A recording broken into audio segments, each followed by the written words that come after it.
पुढच्या आठवड्यामध्ये आमची बैठक होईल, त्यावेळेस आम्ही डिसाईड करू आमची रणनीती. त्याच्यामुळे अजून का आत्ता त्याच्यावरती काही भाष्य करत नाही. लढणार ना. पॉलिटिकल पार्टी म्हटलं म्हणजे इलेक्शन लढणारच. सध्या म्हणून जरी सगळं दौरा करतायत आणि ते सातत्याने म्हणतात की आमची जर मागणी पूर्ण नाही झाली तर विधानसभेला 288 जागा उमेदवार उभे करणार आणि सरकारचा सुपडा साफ करणार. ते माझं म्हणणं असं आहे की त्यांनी मिळाली तरीही लढावं, नाही मिळाली तरीही लढावं. 288 जागा लढाव्यात, पण त्यांनी एकच करावं त्या ठिकाणी की गरीब मराठा जो आहे या 288 जागेंवरती त्यांनी असणारा आरक्षणाच्या ज्या SC STच्या आहेत त्या सोडून उरलेल्या जागेवरती त्यांनी गरीब मराठा उमेदवार हे उभे करावेत.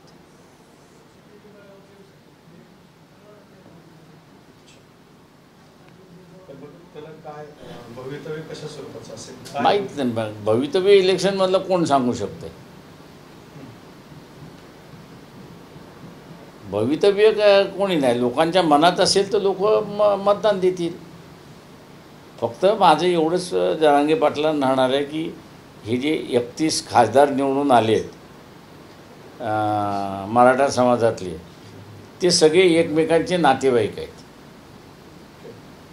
आणि ती एकमेकांचे नातेवाईक असल्यामुळे जरांगे पाटील यांना असं सुलभट ठेवलेलं आहे.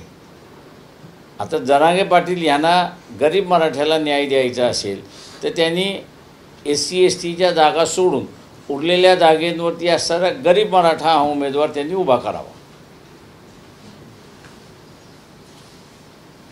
हा जो लोकसभेमध्ये तुम्हाला जी मतं मिळाली त्याच्याबद्दल तुम्ही खंत यापूर्वी व्यक्त केलेलीच आहे, पण त्याचं तुम्ही काही मूल्यमापन केलं आहे, आत्मपरीक्षण केलं आहे, काही चुका आढळल्यात का, त्याच्याबद्दल काय सांगा? ते आमचं इंटरनल आहे, ते पब्लिक आम्ही करणार नाही आहे. थोडक्यात तरी नाही, थोडक्यातही नाही.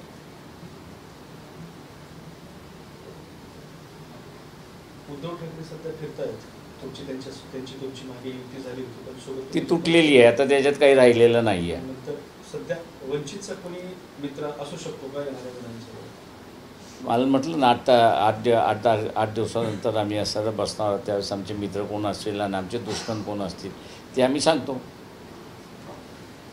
सध्या काँग्रेस, राष्ट्रवादी काँग्रेस महाआघाडीमध्ये आणि शिवसेना यांच्यात मोठा भाऊ कोण याच्यावरून वर्चस्वाची लढाई सुरू झाली दिसतं. तुम्ही त्यांनाच विचारा हा प्रश्न, तेच त्याचे उत्तर देतील. काँग्रेसकडून जरा जास्त त्यांच्या सगळ्यांच्या समोर आव्हान निर्माण करण्याचा प्रयत्न माहीत नाही मला. ते काँग्रेसवाल्यांनाच विचारा. लाडकी बहीण योजनेबद्दल, लाडकी बहीण योजना घोषित केली त्याच्याबद्दल काय?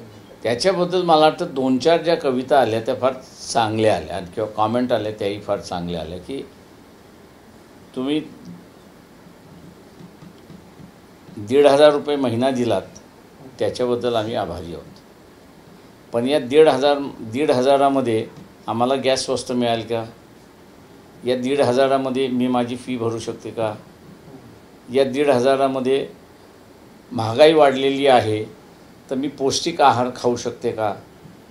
असे जे अनेक प्रश्न विचारण्यात आलेले आहेत ते माझ्या अंदाजानं बोलकं आहे की तुम्ही आम्हाला 1,500 देण्यापेक्षा या गोष्टी आम्हाला असणाऱ्या आमच्या आवाक्या आणि आमच्या बजेटमध्ये येतील हे असं तुम्ही राज्य करा, अशी जी भावना व्यक्त करण्यात आलेली आहे ती भावना मी असं मानतो की अत्यंत महत्त्वाची आहे आणि ती बोलकी भावना आहे. उलट राज्य शासनाने त्या विद्यार्थिनीच्या कॉमेंट्स जे आहेत त्याला खरं उतरलं पाहिजे असं मी त्या ठिकाणी म्हणेन. हे जे अनुदान जे आहे हे क्षणिक आहे, त्याचा काही उपयोग नाही आहे, वेस्टेज आहे असं तिने असं म्हटलेलं आहे की हा नॅचरल रिसोर्सेसचा आणि देशाच्या रिसोर्सेसचा हा असणारा वेस्टेज आहे का त्या 1,500तून घेऊन मी काहीच करू शकणार नाही असं तिची व्यथा होती. तुम्ही ऑनलाईन अर्ज मागितले उमेदवारांची, इच्छुक उमेदवारांची विधानसभेसाठी? हो. किती आले, काय आले? नाही, मी त्याच्यात लक्ष घालत नाही आहे. तिथे कमिटी आहे, ती कमिटी त्या ठिकाणी पाहते.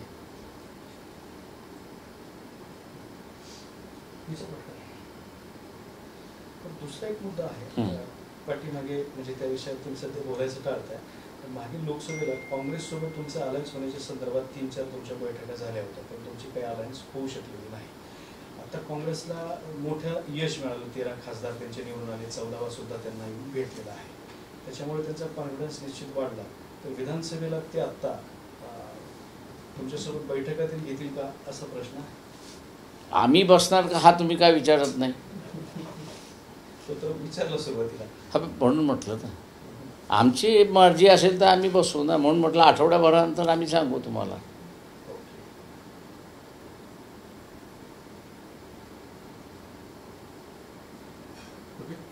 थँक्यू. चला. उद्धव ठाकरेंचा मेळावा पार पडला. या मेळाव्यात आज उद्धव ठाकरेंचा मेळावा पार पडला. या मेळाव्यादरम्यान त्यांनी मराठा आणि ओबीसी मध्ये महायुती सरकारी वाद घालण्याचा प्रयत्न करत असं त्यांनी वक्तव्य केलेलं आहे. मी असं म्हणेन, उद्या मुख्यमंत्र्यांनी बैठक बोलवलेली आहे. त्या बैठकीमध्ये 3 मेन क्लिअर असं मी त्या ठिकाणी मानतोय. एक, शरद पवार. दुसरे, छगन भुजबळ. आणि तिसरं, उद्धव ठाकरे. वाद लावता येत आहेत, न वाद लावता येत हा इश्यू नाही आहे. इश्यू जो जरांगे पाटलांनी उभा केलेला आहे तो, की मराठा समाजाला ओबीसीतून आरक्षण द्या, हा जो प्रश्न उपस्थित केलेला आहे, याच्या संदर्भातलं शरद पवार मराठा समाजाचे नेते आहेत, मराठ्यांचे नेते आहेत ते, तर त्यांना ती भूमिका मांडावी लागेल. दुसऱ्या बाजूला छगन भुजबळ, त्यांची काय भूमिका ही त्यांना मांडावी लागेल. आणि ओबाटा पक्ष म्हणून दंगल वेगळी आहे, भांडणं लावणं वेगळं आहे, पण तुमच्या पक्षाची भूमिका काय आहे याच्या संदर्भात उद्याची बैठक आहे. त्या उद्याच्या बैठकीमध्ये यांची काय भूमिका आहे ती असं कळेल. मनोज जरांगेंनी जो काही महिन्याभराचा वेळ दिला होता तो आता संपत आलाय, तर त्यामुळे आता सरकार त्या बाबतीत काय म्हणून तर मी म्हटलं ना, उद्याची बैठक आहे. तुम्ही यापूर्वी मनोज जरांगे पाटलांसोबत युती करून आपण एक स्वतंत्र पद्धतीने निवडणूक लढूया लोकसभेच्या वेळी असं ठरलं होतं, परंतु आता त्यांनी जी मागणी केली ओबीसी त्यांनीच असं जाहीर केलं की मी 288 जागा लढवणार.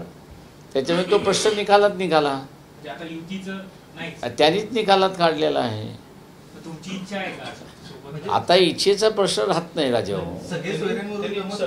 त्यांनी जाहीर केले, पण तुम्ही प्रस्ताव प्रश्न असे त्याच्यामध्ये, एकदा त्यांनी इच्छा जाहीर केल्यानंतर की आमच्या आमच्या संघटनांची पक्षाची भूमिका काय आहे ती माझ्या अंदाजानं आपण स्वीकारली पाहिजे.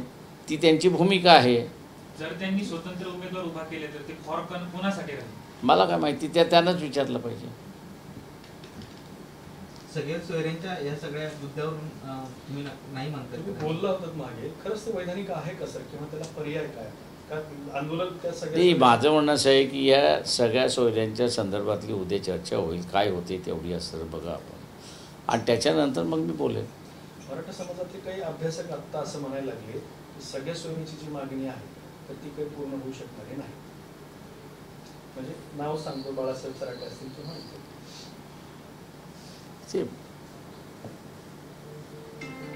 प्रश्न असा आहे त्याच्यामध्ये की ते त्यांचं ओपिनियन आहे, जरांगेंचं आपलं ओपिनियन आहे, त्यांना दिलेले सल्लागार त्यांचं ओपिनियन आहे. शेवटी कोर्टाचं ओपिनियन काय आहे तर ते फायनल होतं, मी असं मानणार आहे. त्याच्यामुळे ह्याचं ओपिनियन काय आणि त्याचं ओपिनियन काय याला मी फार महत्त्व देत नाही. कोर्ट काय ओपिनियन देणार हे त्याच्यातलं महत्त्वाचं आहे. That is final.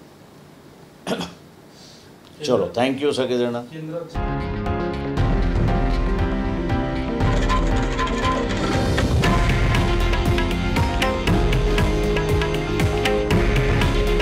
हे आहे देशातील नंबर 1 न्यूज नेटवर्क आणि आपण पाहत आहात TV9 मराठी. काळजी तुमची, हित महाराष्ट्राचं.